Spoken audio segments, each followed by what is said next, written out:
Hey guys, welcome back to the channel. It's Laurie from Cook Scrap Craft, and today's process video is another one in my Inspiration from Kids Arts and Crafts series. So today, you might have seen something like this before, you might have done something like this before. There's some inspiration that I saw on Pinterest for making cards with kids, and it's using paper strips. So, like for Valentine's Day, my daughter and I cut paper strips just using construction paper, and then we put them behind a cutout of a heart. So you can see there would be white paper and then a heart cut out in the middle, and then the paper strips would be adhered in the center of that heart. And I thought that would be something really easy to do on a scrapbook layout, especially if you have a lot of scraps, as I did in my Christmas collection that I had purchased last year. So I decided that what I wanted to do is take this photo of our Christmas tree all lit up, all set up Thanksgiving weekend. We had a star on the top of our tree for the first time since we have lived in this house. So for the first time in like 10 years, we actually had a Christmas tree topper. And my daughter was very excited about that. She was very excited to help me decorate the tree. So I didn't have to do it all by myself like I usually do, because my husband likes to sleep in. And when your kiddo is super excited to set up the tree, you set it up first thing in the morning. So that's what we did. So I decided that I was going to take that photo of the tree and then use a bunch of the scrap paper that I had from my Christmas stuff and create a scrap paper tree. You could do whatever you want with the scrap pieces of paper. You could create whatever shape you want. You could do a heart. You could do a square or a circle or a coffee cup. I don't know. Do whatever you want. I just decided to do a Christmas tree because I had this photo and it seemed to make the most sense. And I should also say that my daughter and I did make our own Christmas cards using this technique. Again, using construction paper. It's a good like scissor skill practice activity for the little kids because it just helps them, the paper strips don't have to be perfectly straight if you're going to do this activity with a kid. So they can just get some practice cutting paper into strips, and then they get to glue it down on, a folded piece of construction paper and create their own tree and add some stickers and whatever else they want to add. So we did do that over the holidays, and then as I said before, we sort of did the same thing a little bit differently with some Valentine's Day heart cards, heart art, I guess you could say. But this is the first time that I've actually ever done this on a scrapbook layout. So it was pretty fun just kind of taking the random bits of the scraps and trying to get them to line up in size order, the biggest on the bottom and then going up to the very top. I'm going to add my own Pretty Little Studio vellum heart as the topper there. And when I laid out all the paper strips, I was just laying them out totally straight.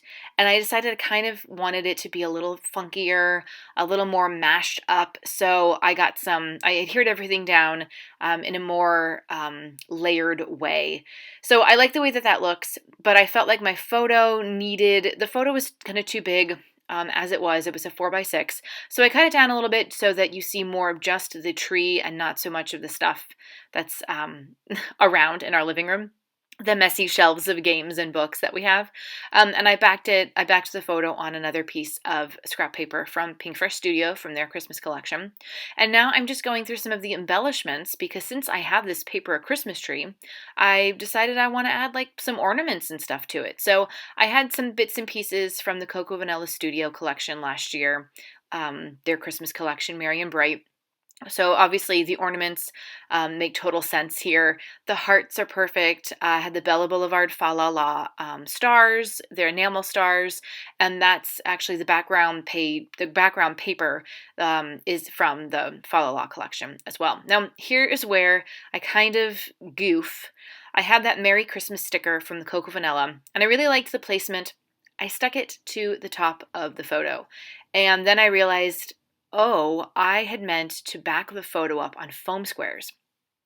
So unfortunately, I have to peel that up and fix it, and then it wasn't usable after I peeled it up because it got kind of like warped a little bit. So that's unfortunate, but it's stuff like that happens in scrapbooking, and I was able to peel it up pretty cleanly from the patterned paper. There's like one spot where it tore up some paper, but I was able to cover that up by just placing the photo on the top of it.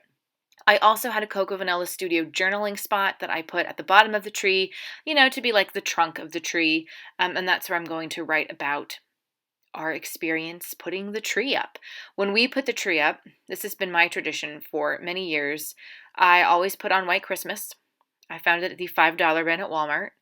And that's what we watch while we decorate the tree. And then the rest of the Christmas decorations, if the movie's still on, because it's kind of a long movie, if the movie's still on, then I'll put the rest of the Christmas decorations up while we continue watching it.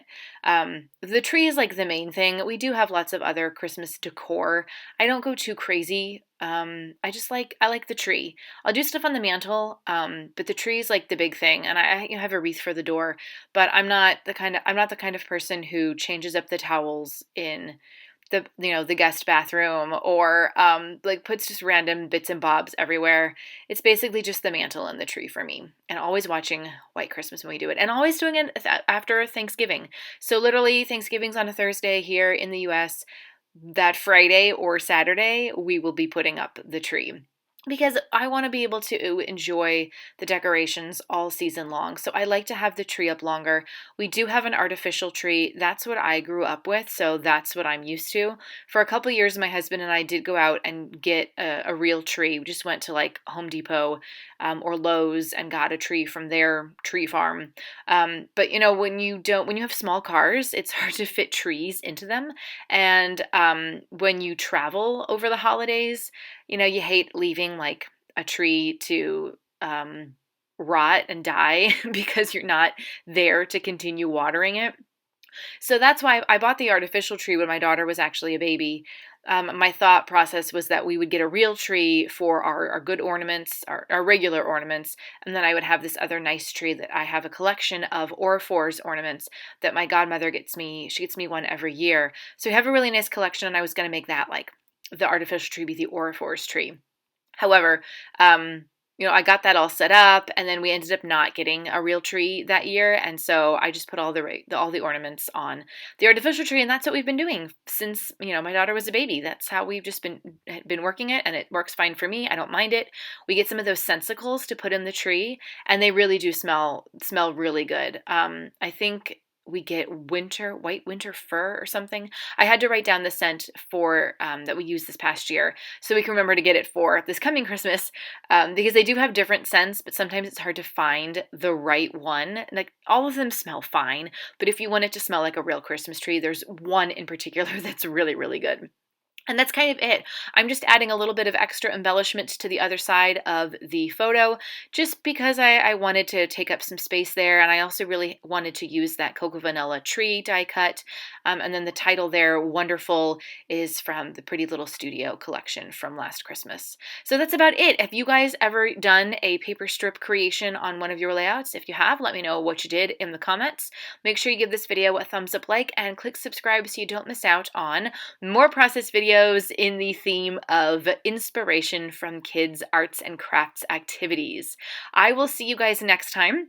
There are some close-ups that are going to follow, so you will see a little bit more of the detail, I guess you could say. And also let me know in the comments if there is any other technique or any type of scrapbooky theme that you want to know more about, that you would like to see me do in a process video, and I will be sure to take that into consideration and maybe base my next scrapbook series theme off of that. So these videos have been going up every Tuesday. Again, click subscribe so you don't miss out on all of that, and that's about it. Happy scrapping, you guys, and I will see you next time. Bye!